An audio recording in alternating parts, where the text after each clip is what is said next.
এরকম 1 plate chicken momo হলে আর কি লাগে, তা আবার যদি হয় স্পাইসি মশলাদার।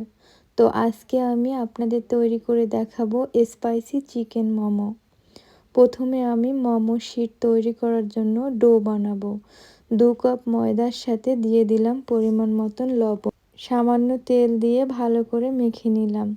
এরপর অল্প অল্প গরম পানি দিয়ে ময়দার ডো বানিয়ে নিলাম।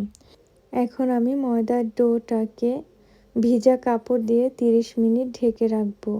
এখন আমি মোমোর পুর বানানোর জন্য নিয়ে নিলাম চিকেন কিমা। চিকেন কিমার মধ্যে দিয়ে দিলাম পেঁয়াজ কুচি, মরিচ কুচি, ফুলকপি কুচি, পাতাকপি কুচি, ধনিয়া পাতা, সয়া সস, ভিনেগার, আদা রসুনের পেস্ট, মরিচের গুঁড়া, গোলমরিচের গুঁড়া, চিলি ফ্লেক্স। এবার সব কিছু ভালোভাবে মিক্সড করে নেব।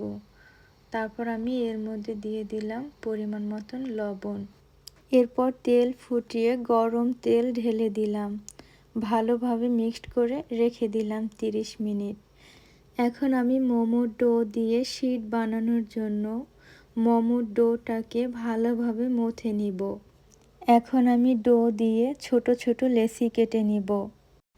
আর আপনারা যারা আমার মতন রুটি গোল করে বেলতে পারেন না, তাদের জন্য আমি আজকে একটা ইজি টেকনিক শিখিয়ে দেব।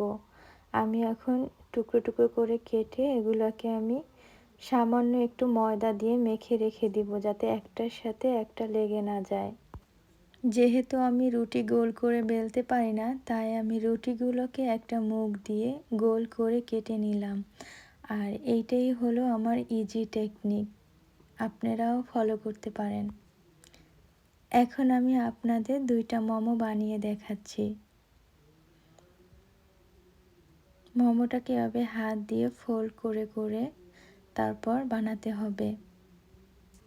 এভাবে আমি আমার সবগুলো মোমো বানিয়ে নিলাম। আমি আপনাদের আরও একটা মোমো বানিয়ে দেখাচ্ছি।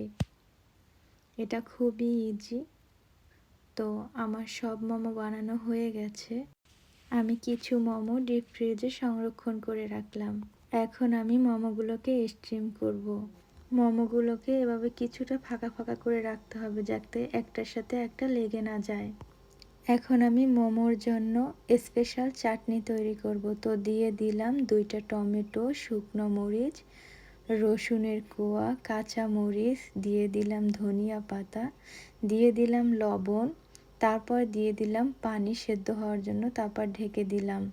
সেদ্ধ হয়ে গেলে এখন আমি এটা ঠান্ডা করে নেব। ঠান্ডা করে আমি এটাকে ব্লেন্ডার করে নেব। চুলায় একটা প্যান বসিয়ে এর মধ্যে দিয়ে দিলাম পেঁয়াজ কুচি, রসুন কুচি, হালকা ভেজে এর মধ্যে দিয়ে দিলাম ব্লেন্ডার করে রাখা পেস্ট।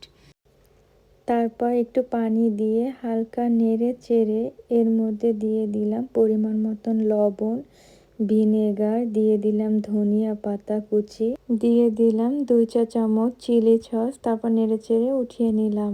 আর এই দিকে আমার মোমো স্টিম করা হয়ে গেছে। এভাবেই খুবই সহজে তৈরি হয়ে গেল স্পাইসি চিকেন মোমো। আর ভিতরে খুবই জুসি হয়েছে। একটা আপনাদেরকে ভেঙে আমি দেখিয়ে দিলাম। দেখেন কতটা জুসি হয়েছে। আমার ভিডিওটা যদি আপনাদের ভালো লেগে থাকে, তাহলে অবশ্যই লাইক এবং কমেন্ট করবেন।